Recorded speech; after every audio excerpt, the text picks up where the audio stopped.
जय माता दी। आप सभी को शीतला अष्टमी की हार्दिक शुभकामनाएं। होली के बाद माँ दुर्गा के ही एक रूप शीतला माता की पूजा पाठ से जुड़ा हुआ ये त्योहार हमारे देश में बहुत महत्वपूर्ण है। बच्चों को बीमारियों से दूर रखने के लिए और उनकी सुख समृद्धि खुशहाली के लिए इस त्योहार को मनाने की जो परंपरा है वो बरसों से चली आ रही है। कुछ जगह पर शीतला अष्टमी को बासोड़ा के रूप में भी जाना जाता है। इस दिन शीतला माता को बासी भोजन का भोग लगाने की परंपरा है। इस दिन खास बात यह है कि घर में चूल्हा नहीं जलता है और खुद भी प्रसाद के रूप में बासी भोजन ही करना होता है।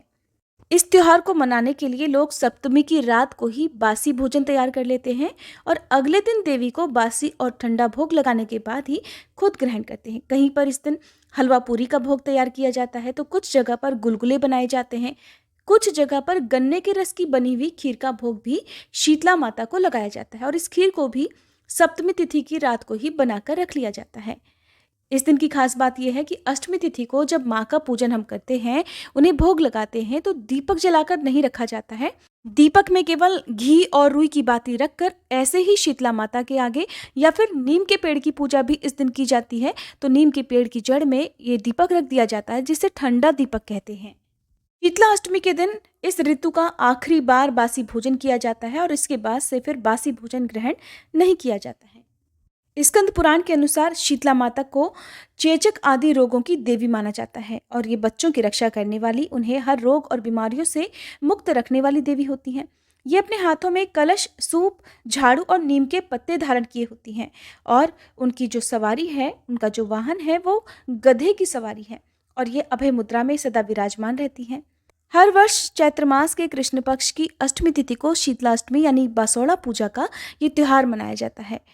इस बार 15 मार्च बुधवार के दिन शीतला अष्टमी है और शीतला माता को भोग भी इस दिन सुबह के समय लगाया जाएगा।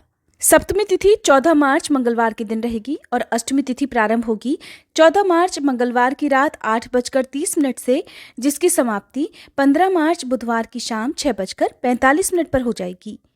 इस दिन सूर्योदय का समय सुबह 6:31 और सूर्यास्त का समय शाम 6:29 पर रहेगा।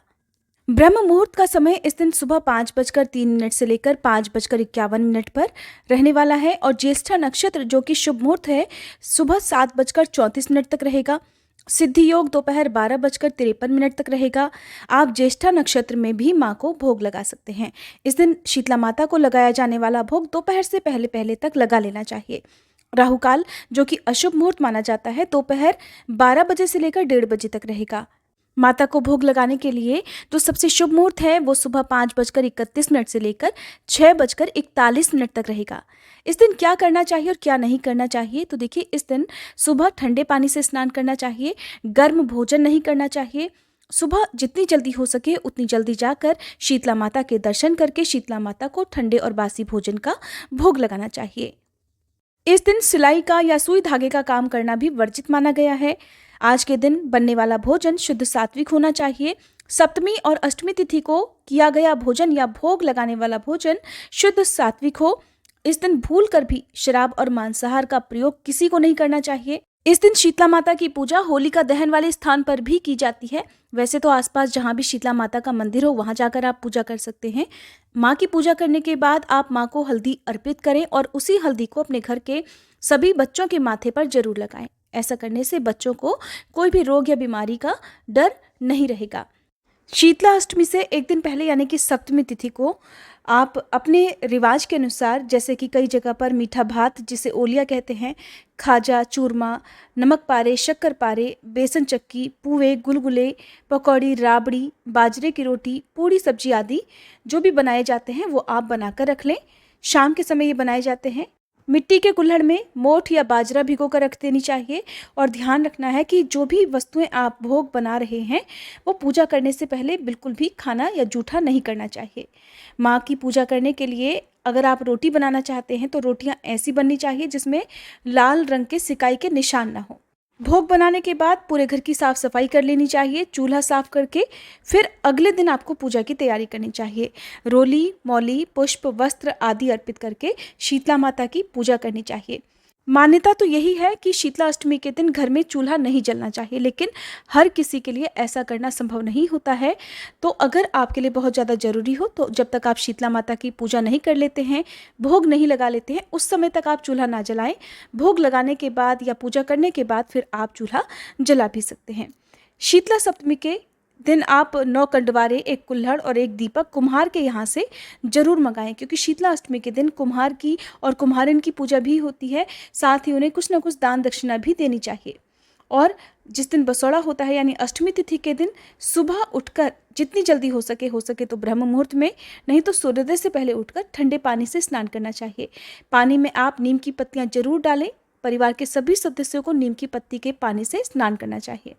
एक थाली में कंडवारे भरने चाहिए। कंडवारे में थोड़ा सा दही, राबड़ी, चावल, पुआ, पकौड़ी, नमक पारे, शक्कर पारे, भीगा हुआ मोठ या बाजरा या जो भी आपने शीतला माता के लिए भोग बनाया हुआ हो वो रखना चाहिए। एक दूसरी थाली में रोली, अक्षत, मेहंदी, काजल, हल्दी, मौली, वस्त्र, होली वाली बड़गुल्ले की एक माला और एक सिक्का रखना चाहिए। जल से भरा हुआ कलश रखना चाहिए।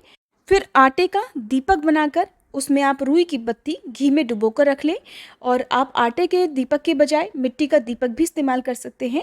आपको ध्यान रखना है कि ये दीपक बिना जलाए ही शीतला माता को अर्पित किया जाता है। इस दीपक को ठंडा दीपक भी कहते हैं। पूजा करने के लिए साफ सुथरे और सुंदर वस्त्र, कोरे हों तो अच्छी बात है, कोरे ना हो तो धुले हुए वस्त्र ही धारण करने चाहिए।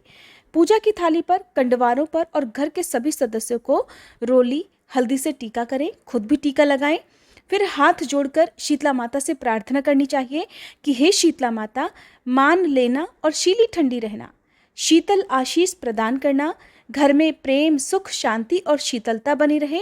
हे आरोग्य की देवी, आप 7 पीढ़ियों तक प्रसन्न रहें। आपके घर के आसपास जहाँ पर भी शीतला माता का मंदिर हो वहाँ जाकर पूजा करनी चाहिए। अगर शीतला माता आपने घर में ही स्थापित की हो तो आप ये पूजा घर पर भी कर सकते हैं। नीम के पेड़ के नीचे बैठकर भी ये पूजा की जा सकती है।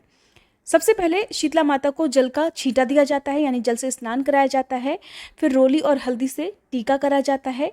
काजल, मेहंदी और मौली, वस्त्र, आभूषण, जो भी श्रृंगार की सामग्री है वो अर्पित किए जाते हैं। 3 कंडवारे का सामान माँ को अर्पित किया जाता है।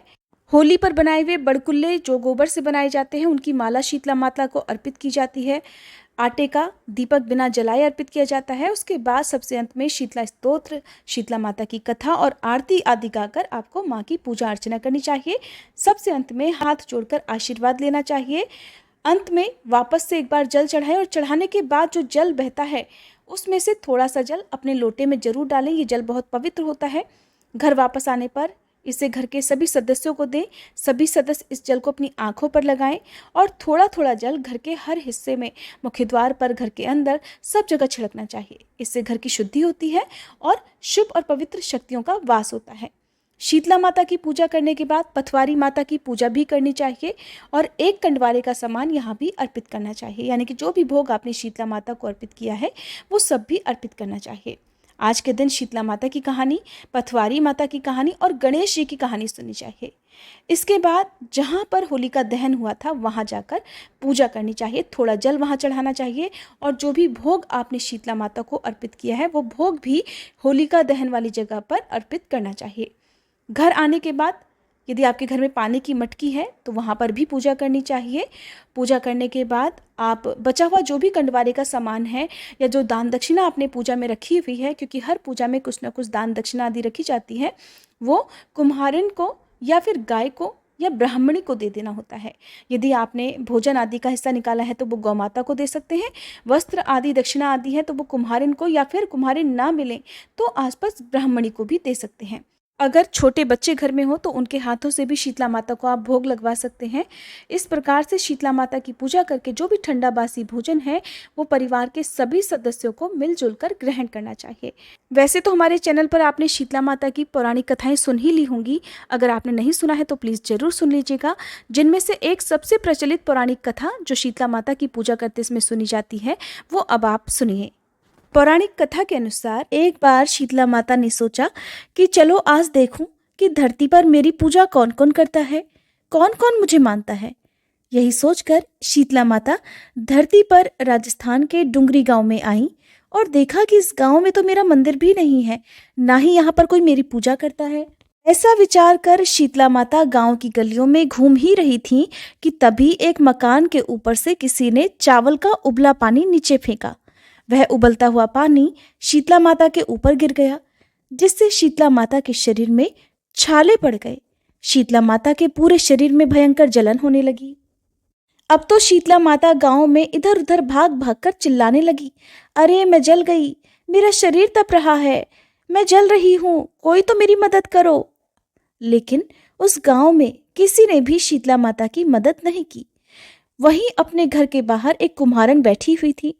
उस कुम्हारन ने देखा तो कहने लगी, अरे ये बूढ़ी माई तो बहुत जल गई है, इसके तो पूरे शरीर में तपन हो रही है और इसके पूरे शरीर में छाले भी पड़ गए हैं, और ये बूढ़ी माई तो तपन भी सहन नहीं कर पा रही है।